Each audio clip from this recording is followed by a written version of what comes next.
Check up alert. COK in the building. Just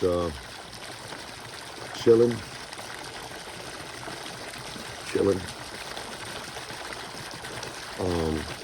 Just want to do a little summary on what's going on.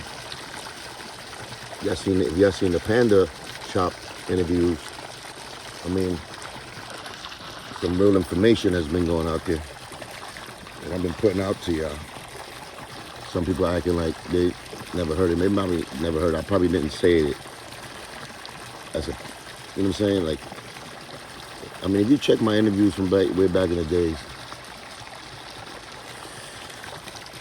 you can see I did a lot of spurting things. Sometimes I go over heads and I say some story that it seems like it had nothing to do with the shit that question I'm answering. But it do. It's just a long ass story, so I try to nip it short back in the day. Now I get the time and I got the, like Panda lets me just do me. Saying continuous stories. He doesn't even get it sometimes. That's when he'd be like, what the hell has to do with this shit? Everything. And little spurts I get and I say certain things, they have everything to do with it. It's just, in my mind, I think y'all should get it already when probably I didn't explain it the way you should get. Like, probably y'all getting it now. It's a fucking epic story. So that's why I say when y'all put it all together, it makes sense. And it's a value. The value of it is the timeline that is presented in. Because if you just got me flipping out or saying shit on the wrong time, then I look like the crazy guy. And I think that's what's been going on. You know what I'm saying? But if nobody really recorded the other people's actions, I did. And that's always been me in defense and defending myself when I go on and say certain things. And some people just push the envelope too much. And they deserve it. It's beyond me. Like, I'm saying that the energy that I say it in is exactly how fed up I am that I said it in. And the words that cut like knives are the words that have been used for a reason.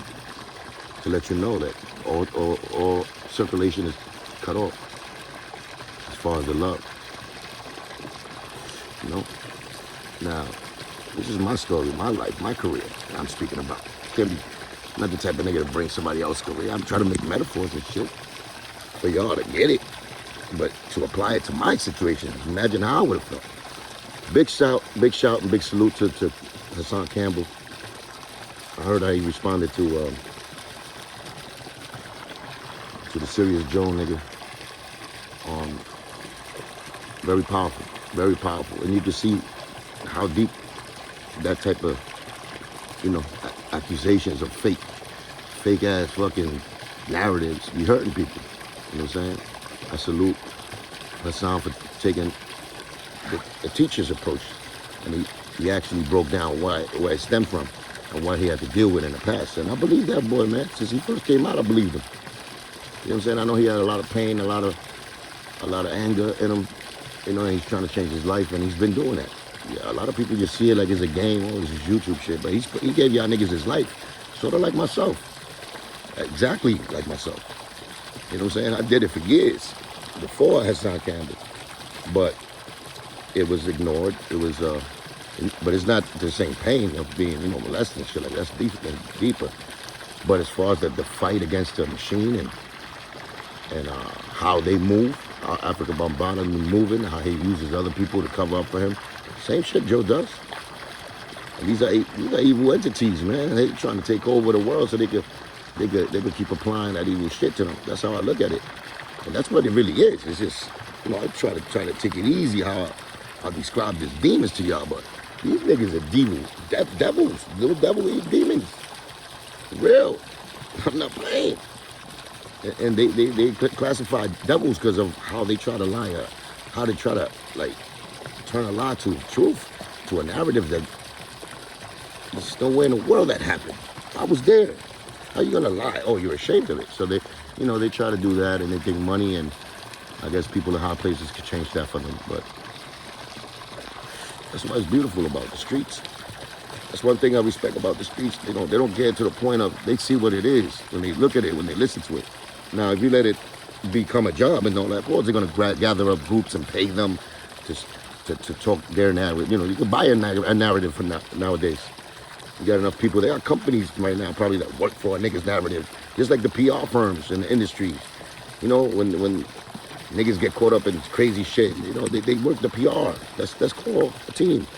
You don't think they got it now since they got YouTube? Niggas that, little companies that got crew of niggas that go and type all day, shit that you want them to say. That's what they've been doing. And they also got pulled with the fucking, you know, the dudes behind, the niggas who's working the YouTube, the presidents and CEOs. Yeah, they do. And they can manipulate fucking numbers and stuff like that. They could always have, like, you know, Joe's trying to get into this politic world to have laws, you know, catered to him, to his way of being, to his morality. That's evil as fuck, you know. But he gonna sweet talk you to death. He gonna act like he's part of the community. He helped out the community. Yeah, right. Put businesses out there. He's for the people. He works along with Ruben Diaz forever. Them niggas are all corrupt bastards. All of them. They have their own agenda, evil ass plans to take over and gain more power by doing evil shit and shit they want to do. You know what I'm saying? It don't matter who's the victim. Just you gotta make sure you understand when you're the victim of something that they're trying to do and you're trying to stop it or whatever, how they will go against you. Just beware of that. You know what I'm saying? So I might be a martyr to some people. It's even to myself sometimes. I'll be like, yo, it's not because I don't give a fuck. Actually, it's the opposite. Because I care too much. And I don't want this to happen to somebody else. You know, searching for their dreams in the music field at least. But, you know, that shit in the street game is together. Especially for me. You know what I'm saying? I'll never pride myself or try to glorify a lifestyle that's full of crime activities and drugs, fucking paraphernalia getting used and misusing women and like objects. But, you know, I lived it, so I could talk about it. You know what I'm saying? I could say that was never been in my heart to hurt others or try to be like I'm the big dude and belittle other people. That's never been in my DNA. But have there been times that I had to do that? And yeah, I had to do that. You know what I'm saying? But I try to keep it as reasonable as possible. Like when you do that, you know what I'm saying? Because if you're a leader, you're gonna have to,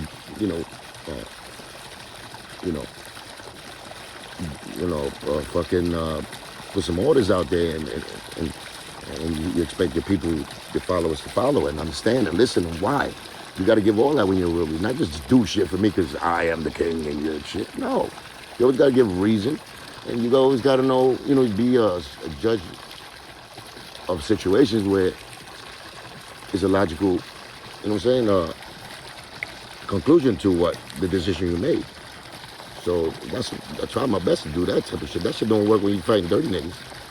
Niggas don't give a fuck. Niggas cross the line and keep you buried.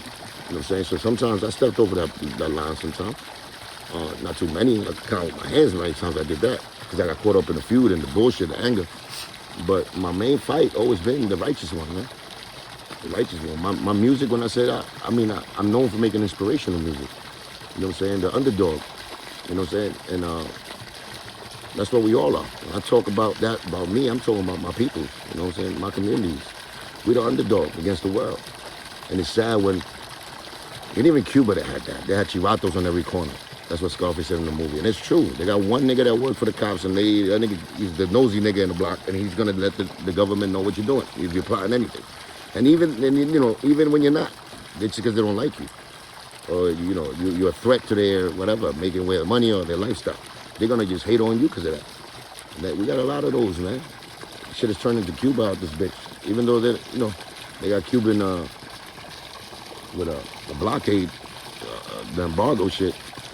They take a lot of behaviors, you know what I'm saying, for Cuba. That's what they do. Niggas that sit on top, they take the behavior of the dudes with the momentum. The true dudes, the real writers, with the new flow, the new way of doing things. And they do it at a bigger level, and they take pride, like they're the ones who invented this. And then the other rich guys, of course, that's all they do is take. They take. They don't give. So they're not like originators.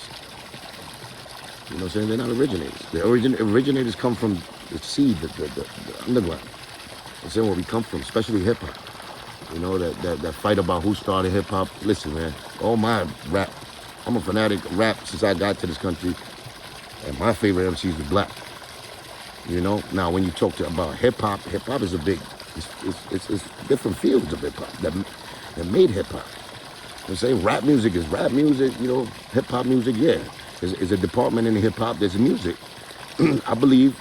To me, I think it was started by black brothers because they did it the best for years, and it was definitely help with the Spanish brothers around there. Come on now, you can't do that either. You know what I'm saying? We helped. We all helped, and I'm black, Spaniard, and Indian. So at the end of the day, we go, yeah, I'm proud to be black. So if they say a black brother invented, yeah, I'm part of that. I got no problem with that, but. Puerto Rican motherfuckers is in there, man. You know, Cuban niggas was in the back burners also, and Dominicans and Jamaicans. New York at that time was about a street thing. You know what I'm saying? So we made something. We made nothing. We turned something into that out of nothing. That's what we did. Like I said before, like when you got poor people around, man, the imagination is a beautiful thing. That's when they work together. You know what I'm saying? To pass times. You know, to invent things, to create entrepreneurship. That kind of spirit is what drove the poor. You know what I'm saying? And make things out of nothing.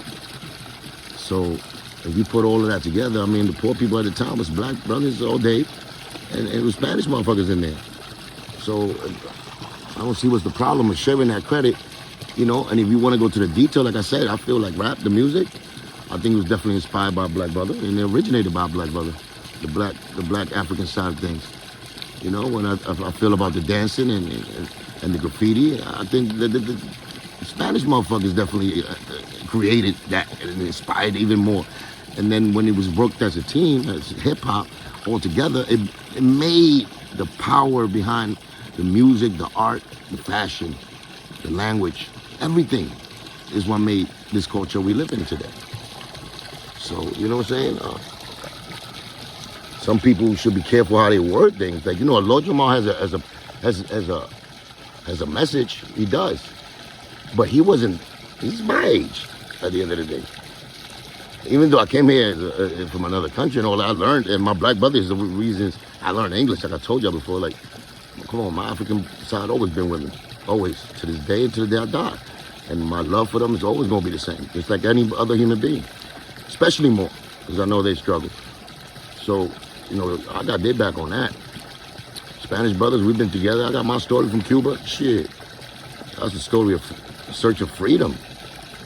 You know what I'm saying? And I got it, and, you know, and I'm humble enough to just be good with that. But I know God put me out here for more than that, because, you know, he wants me to use my gift. And y'all told me what my gift was. So, you know what I'm saying? I'm just trying to pursue that. And my Indian side are relentless.